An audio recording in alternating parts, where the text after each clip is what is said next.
Hi everyone, it's Niamh here and welcome to my art journaling channel. Today we're going to be playing around with some new paint colours from Dina Wakley and creating a really simple background inspired by the artist Kandinsky.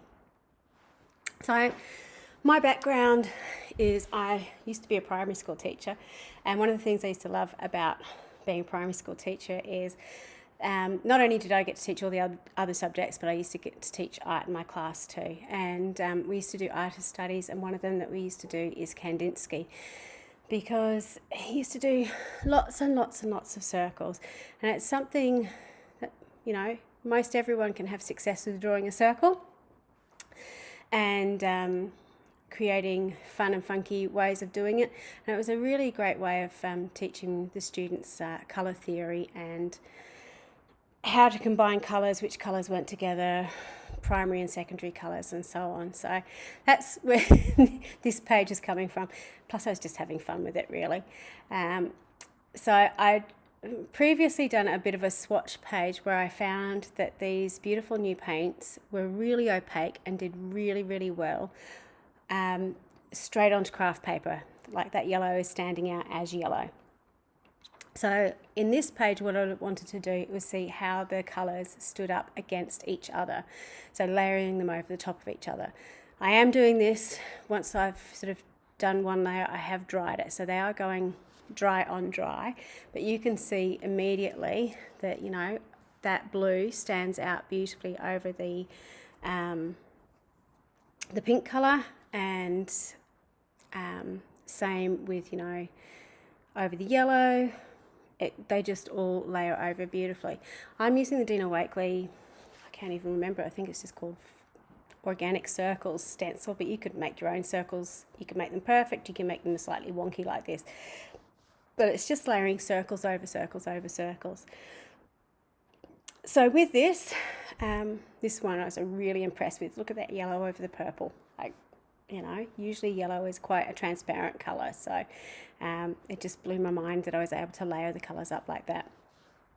So the yellow in this new set is called Mustard. It looks slightly darker in the paint palette, bottle, whatever, but when it actually comes out, it is quite a bright yellow.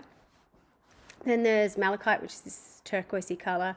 Sapphire is a darker blue. Raspberry is a pink. Iris is the purple, and then there's a brown, which I didn't use on this page, which is a dark chocolate colour, and it's called Cocoa.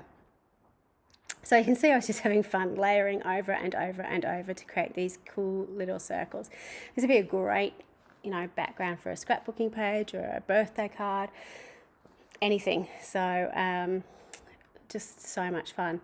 Once I'd finished, then I'm just going around with my white pen and just adding some really loose scribbly circles around each of the colours, just to help them pop out and give them a bit of a contrast. While I was doing this, my pen was not playing ball. It was not as bright white as I wanted to, because it's getting down to the end of the ink in the barrel, so I had to prime it a few times to get it really working, and lots of shaking up. Now, if you find that's happening, it's probably telling you your pen is running out, so it's time to invest in a new one. Luckily I've got a few spare on my desk, which is good. So you can see I changed over and got a new pen, and you can see the difference immediately. So once I've outlined all my circles with some scribbles, I then went and found a quote, and I looked up specifically for a quote about colour from Kandinsky to write across my page. And I've been trying to practice my cursive writing on my pages. So that's what I was doing here.